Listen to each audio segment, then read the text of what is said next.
Please remain standing for the gospel reading. In this passage, Jesus is speaking to one of the other guests at the same meal to which he has been invited. Then Jesus said to him, "Someone gave a great dinner and invited many. At the time for the dinner, he sent his slave to say to those who had been invited, 'Come, for everything is ready now.' But they all alike began to make excuses. The first said to him, 'I have bought a piece of land and I must go out and see it. Please accept my regrets.' Another said, 'I have bought 5 yoke of oxen and I'm going to try them out. Please accept my regrets.' Another said, 'I've just been married and therefore I cannot come.' So the slave returned and reported this to his master. Then the owner of the house became angry and said to his slave, 'Go out at once into the streets and lanes of the town and bring in the poor, the crippled, the blind, and the lame.' And the slave said, 'Sir, what you have ordered has been done, and there is still room.' Then the master said to the slave, 'Go out into the roads and lanes and compel people to come in, so that my house may be filled. For I tell you, none of those who were invited will taste my dinner.'" May God add blessing to the reading, hearing, and living of this holy word this day. Thanks be to God. You may be seated. I got a big butt. It's gigantic, if I'm going to be blunt about it. And you know what? The funny thing is, I got several big butts. And before you discard me or wince at the disgusting notion of that, I'm going to go out on a limb here and suggest that possibly you have at least one big butt as well. Yeah, you like that? Hurts a little, huh? Let me tell you something. Let me just tell you something, okay? Everybody we know has a big butt. And more often than not, it's the thing that actually gets in the way of us living a consistent life for Jesus. Yeah, I think you know what I'm talking about. I'm going to expound a little bit, okay? See if you can recognize some of these butts. But I have to work more. But my favorite TV show is on. But my kids have practice. But I got to tweet something. But it's such a beautiful day. But I'm just not in the mood. But I deserve a break today.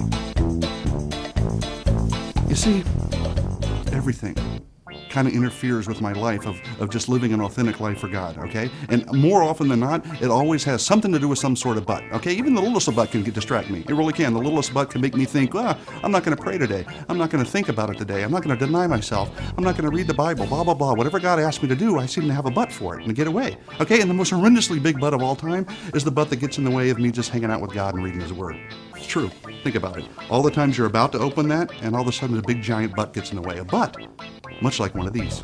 But I got a farm bill, but I'm tired, but the game's over, but I read last Tuesday, but I gotta check Facebook, but I don't like Leviticus, but it's too hot in here, but I just don't like books, but I don't understand it, but it's boring. But what does that have to do with me in the 21st century? Those are some ugly butts, people. Let's just call them what they are, ugly. Ugly butts. Okay? And there's a lot more to them, sad but true. Here's a list, although not exhaustive, of some of the most popular butts known to mankind. But I don't have enough money yet. But others will think that I'm a nerd if I carry the Bible. But they won't like me if I talk about Jesus. But I don't know if God will do what I ask. But I just can't get motivated. But I'm afraid. But I don't have all the answers. But the small group is the same night as Monday Night Football. But can't I just let my life speak for itself? But I'm not happy. But that's not my gift. But that's the pastor's job. But I don't know how to pray. But I can't believe that. But I don't know where to start. But everybody else is having fun. Butts abound, friend. Butt. Here a butt, there a butt, everywhere a butt. Okay? And the most overused butt of all time, but I just don't have enough time. Really? Oh, come on. We have a lot of butts. God has given us a real simple word. Okay? If we learn it and we share it and we teach it and we live by it, then see, God gets glorified, people benefit, and then we get blessed. That's why we do what we do. That's the why behind the butt. Okay? And ultimately, that's the whole point I'm trying to make here, my fellow butt lovers, is if your butt is bigger than your why, then your butt's too big. Okay, it's time to, metaphorically speaking, snap into a Slim Jim. Okay, let's slap on some spiritual shape-ups and hit the road a little bit so we can just manage the butts a little bit. That's all we're trying to do. That's what we're talking about. Let's minimize the excuses. Let's shrink the butts. Shrink the butts. Say it with me. Shrink the butts. That's what we need to do. And you and I can do that together. We can conquer this. You and I can do it if we start today, okay? I know we can. Let's just do it. No ifs, ands, or... Yeah. I think you get it. So we all have big butts in our lives.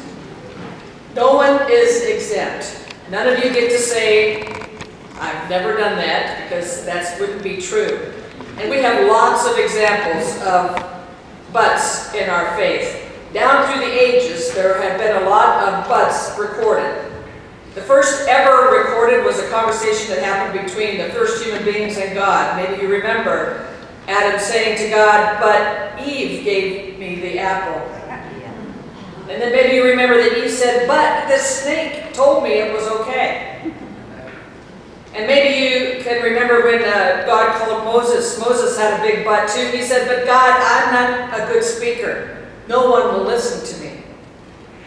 And when Aaron and the children of Israel made a golden calf while Moses was up on the hill, and Moses comes back down and says, why did you make that golden calf? Aaron answered, but we thought you weren't coming back. And when Gideon was asked by God to go into battle against the Midianites, he said, but I'm not from a prominent family. And Sarah laughed when God told her she was going to have a child and said, but I'm too old. And Jeremiah, trying to get out of being a prophet, said, but I'm too young to communicate God's message to the people. So how many big butts have you offered in your life to get out of doing the things you didn't want to do? Let me give you a list of the 10 most popular work-related butts. But I forgot. But no one told me to do that. But I didn't think it was important. But I thought I should wait for the boss to get back and then check in. But I didn't know you were in a hurry for that. But that's the way we've always done it. But it's not my department. But how was I to know we were going to do it different? But I'm waiting for the final okay. But that's not my job. Any of these butts sound familiar? The origin of every big butt in our lives has in it an excuse because we failed to do something we were supposed to do. Some of you might remember the name Deion Sanders. He's the former outfielder for the Atlanta Braves. He was also a cornerback for the Atlanta Falcons. And he is the only athlete to have ever hit a Major League home run and scored an NFL touchdown in the same week. Sanders grew up in the streets of Fort Myers, Florida, where more kids went into the drug trafficking business than went on to success. And he claims and explains how it is that he turned out doing so well while others his same age and his same community didn't fare so well. He says that he calls them Idas. If I'd have done this, I'd be richer today. Or if I'd have practiced more, I'd be a superstar. He said the other kids were fast and playing the game, but instead of working on their dreams, they chose life on the streets. And Deion Sanders said that when he was young, he had practice. And that's what he did after school, while his friends went to the street corners and never left. He said, I decided I didn't want to be an Ida. We need to realize that Ida is who we become when we don't get rid of our big butts. The word butt comes from an old English word, batan, which means without. So excuses, or the big butts in our lives, means that there is something that we're going to do without, or something that we've done without. And excuses, or big butts, is what our scripture lesson was about this morning. Let me remind you of the story. There was a man that decided to give a banquet. And so he sends his servants out to make invitations to all of the people that he wants to invite. And it seems as if they've all said yes. Well, now the day of the feast comes, and it is tradition in biblical times that when it's about time to eat, you send your servant out and let everybody know it's time to come.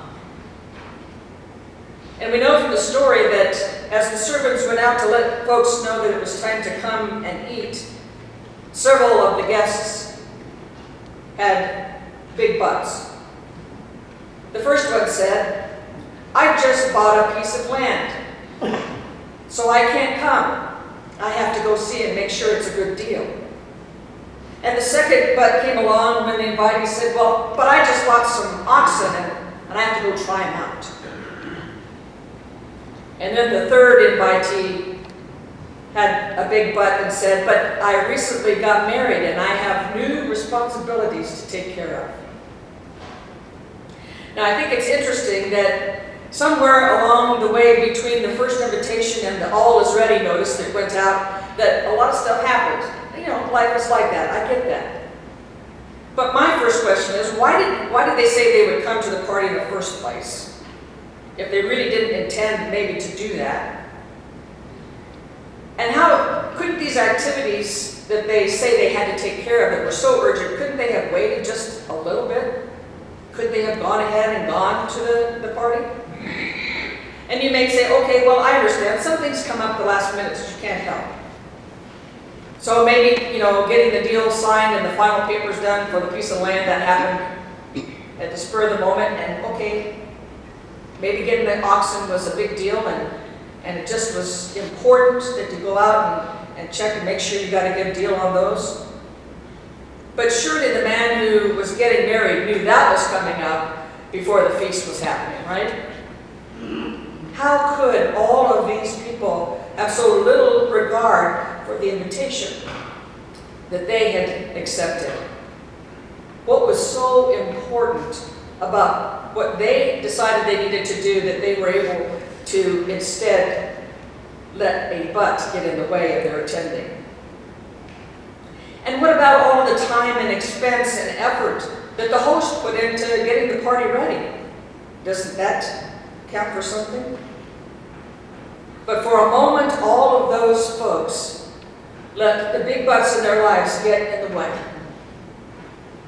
And we also have big butts in our day and age when it comes, especially sometimes when it comes to church. Maybe you've heard these, or maybe these are some of your butts. But I've been on that committee before. But I'm not that knowledgeable. I really wouldn't be good at teaching. But I'm too busy. And there's a lot more of those butts that I've heard. But the one thing that we need to remember is that our big butts in our lives keep us from enjoying God's blessings. And we understand that more clearly when we come to understand and remember that the obligations that are put before us, the opportunities that are before us in our lives are all gifts from God, not just something to do or to be mastered or to check off a list. Everything, every opportunity is from God. But there's an interesting twist to the story. The master said, well, if those folks that I invited are not coming, go out and just get anybody you can find. Bring them in. Have them come fill the house. And when that wasn't enough, the servant said there's still more room. The master said, go out and pick up all the people from the street. Pick up everyone that no one else would ever invite to a banquet and have them come and eat. So the question is, folks, who missed out on the blessings of the banquet? If you guess the ones with the big butts, you'd be right. All of those who didn't attend the banquet that day missed out on great blessings. Now, the other thing that I need to be upfront about with you on this story of the banquet is that it's not really about a banquet. It's a story about the reward of heaven when we get through this life. It's about the reward of that heavenly banquet that we'll all get to attend because of Christ's sacrifice and because of God's grace. And it is because of God's grace that this will happen. But we still have to show up and accept the invitation. The invite is there, and it's up to us to accept. And our excuses will not absolve us from the responsibility of being available and willing to answer God's call. We have to act on the invitation. Otherwise, we miss out on great opportunities. We miss out on the blessings of God. And when we miss out on the blessings of God, that's when we become idols. And we say to ourselves, if I'd have only known, I would have done more. If I'd have had more time. If I'd have, and whatever it is that you put in there.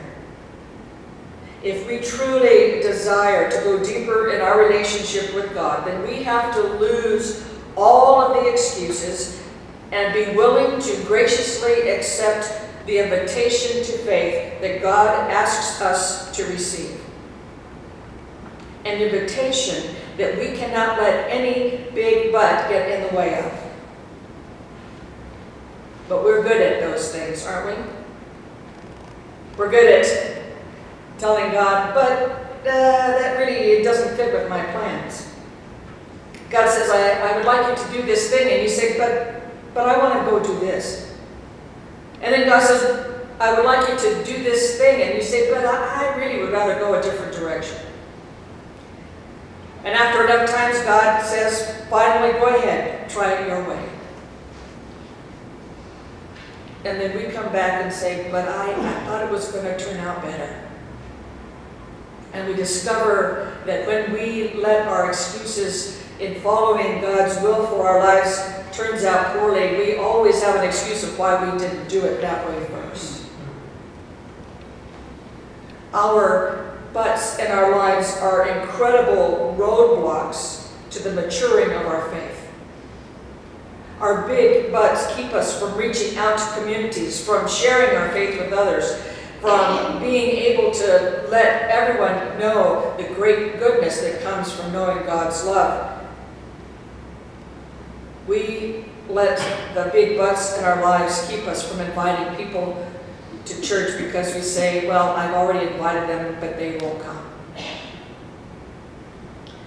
So today, I want you to consider what the big buts in your life are. What big buts are keeping you from doing the things that you want to do, from doing the things that God has called you to do, that are holding you back from reaching that goal that you're trying to get to? What big but separates you from the love and presence of God in your life? And now I want you to think about getting rid of the big but. Think about it in this way. God is calling you. God is inviting you to be a part of the ministry of this church, in this community. God has sent out the invitation, and you said, yes, I will. So don't let a but get in the way.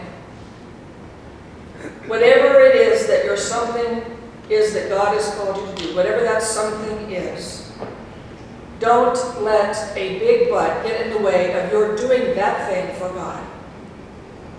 And instead of saying, but, say, yes, Lord, yes.